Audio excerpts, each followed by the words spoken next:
Hello and welcome to वर्दी वर्दी। आपको आज जो चैप्टर मैं पढ़ाने जा रहा हूँ वो है क्लास 7 का चैप्टर 7।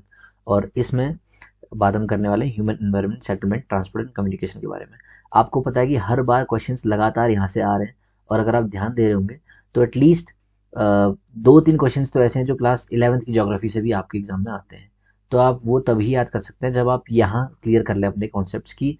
सेटलमेंट्स होते हैं, ट्रांसपोर्ट कम्युनिकेशन कैसे होते हैं, 3 टाइप के आपको पता है आजकल होते हैं कि रोड से अगर हो रहे तो नेशनल हाईवेज वगैरह होंगे, पानी से हो रहे तो वाटरवेज से होंगे, और एयरवेज तो अपना सबसे फास्टेस्ट है ही है। उसके अलावा आज ये बोलता है the place where a building और settlement develops is called its site. ठीक है।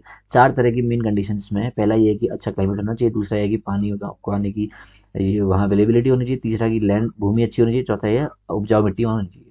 इसके अलावा सेटलमेंट्स क्या है, ये बोल रहा है settlements are places where people build their homes. ठीक है, घर बनाते हैं लोग, वहाँ पर वो सेटलमेंट्स बनते हैं। Early human beings lived on trees and in caves. पर आजकल इंसान घर बनाने लग गए हैं क्योंकि बेसिक जरूरत वो है रोटी कपड़ा मकान। The settlements grew near the river valleys as water was available and land was fertile. ठीक है। उसके अलावा with the development of trade, commerce and manufacturing, human settlement became larger. और उसके अलावा लोग जहाँ पानी है, जहाँ फर्टाइल सॉइल्स हैं, जहाँ अवेलेबिलिटी ऑफ वाटर ये सब है, वहीं पर वो इंसान सेटलमेंट अपना करता है। ये बोल रहा है आगे, do you recall the name of civilisation that grew along the banks of rivers Indus, Tigris, Nile, Nile and हुआंगी।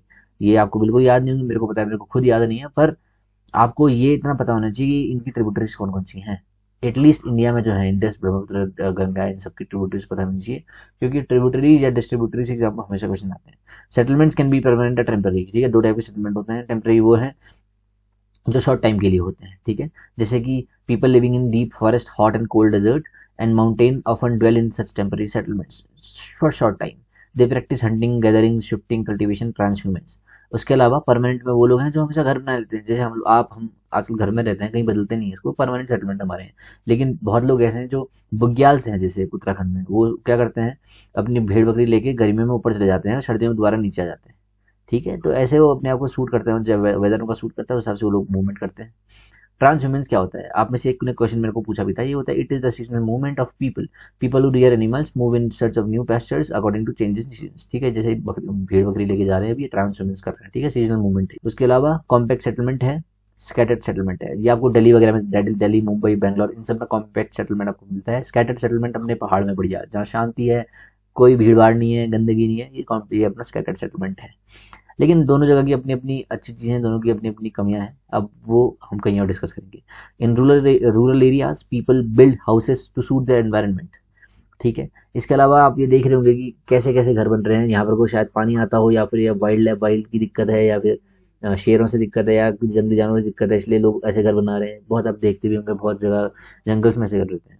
ऐसे ट्रांसपोर्ट के लिए हम अगर हम देख रहे हैं तो पहले तक लोग जानवर यूज़ करते थे, आजकल बसेज आ गई, लेकिन फिर भी इनका यूज़ हो रहा है। I don't know what is the need of this, बहुत लोग करते हैं इसका। ठीक है। आप ये देखिए कि ड्वेलिंग्स मेड ऑफ आइस, इसको क्या बोलते हैं। ठीक है, इग्लू ये है, और इनके अंदर बहुत गर्मी होती है, इसलिए लोग इसके अंदर रहते हैं। तो आप देख लीजिए, ये सब चीज़ आपके लिए काफ़ी इंपॉर्टेंट है। आप जो मैं स्किप कर रहा हूँ ना, आपको पढ़ना जरूर है। ठीक है, मैं आपको शॉर्ट में बता दे रहा हूँ आपके लिए इंपॉर्टेंट क्या है। उसके अलावा रोडवेज, ये बोलता है 4 मेजर मीन्स ऑफ ट्रांसपोर्ट अभी हैं। पहला है रोडवेज, दूसरा है रेलवेज, वाटरवेज, एयरवेज। रोडवेज में एनएच वगैरह हो गया, स्टेट हाईवे, नेशनल हाईवे, और जो बेसिक की रूट्स रहती हैं, कच्चा पक्का, वो सब। रेलवेज में आपको पता ही है, ट्रेन वगैरह। वाटरवेज में नेशनल जो वाटरवेज हैं, एन 1 2 3 4। एयरवेज सबसे कॉस्टली और सबसे फास्टेस्ट ये है। तो ये बोल रहा है कि there are several national state highway in India. The latest development in India is the construction of expressways.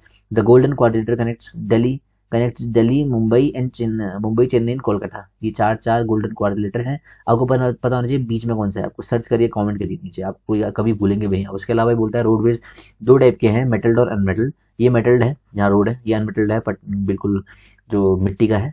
आगे बोलता है कि मनाली ले highway in the Himalayan mountains is one of the highest roadways in the world. ठीक है, जहाँ पर कोई भीड़ होती है वहाँ सबवेज या फिर अंडरवेज या फिर फ्लाईओवर्स होते हैं।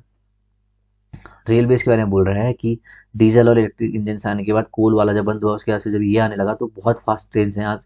आप कहीं से कहीं बहुत जल्दी पहुंच जाते हैं। ये बोलता है the train from Xining to Lhasa run at an altitude of 4000 metre above sea level and the highest point is 4072 metres. ठीक है, आगे बढ़ते हैं। The Trans Siberian railway is the longest railway system connecting Saint Petersburg in western Russia to Vladivostok in Pacific coast. ये देखिए, ये है Saint Petersburg और ये है व्लादिवोस्टोक। तो इतना ये सबसे लॉन्गेस्ट रेलवे सिस्टम है। वर्ल्ड का, ठीक है। तो ये आपके एग्जाम में आ सकता है। वाटरवेज जो है दो टाइप के हैं, इनलैंड वाटरवेज और सी रूट्स।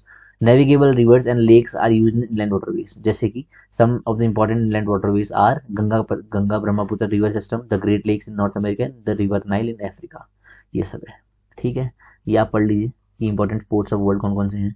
इसके अलावा इंडिया के जो पोर्ट्स हैं मैंने आपको पीडीएफ में दे रखा है, जिनने मेरे नोट्स ले रखे हैं। जिनने नहीं ले रखे, आगे अगर जब भी पोर्ट्स की वाली जो चैप्टर आएगा मैं उसमें आपको अच्छे से पढ़ाऊंगा, उसमें don't worry about it. Airways ये बोलता है कि fastest way of transport developed in the earlier 20th century, it is also the most expensive due to high cost of fuels. ये सब है, ठीक है। कम्युनिकेशन के लिए क्या है, ये बोल रहा है communication is the process of conveying message to others, ठीक है। इसका ये बोल रहा है कि with the development of technology the humans have devised new and fast modes of communication. ये सब वही है, आपको ये सब पता है, लेकिन एक बार इसकी रीडिंग जरूर मारिए, ठीक है।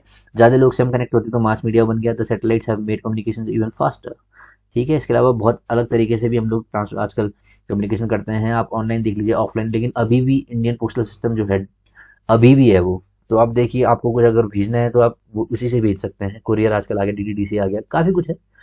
तो ये आपके लिए इंपॉर्टेंट है, ठीक है। इसके बाद ये आप देख लीजिए, major sea ports and airports, ठीक है।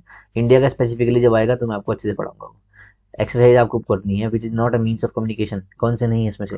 विच type of road is constructed under the ground, अंदर कौन सा होता है।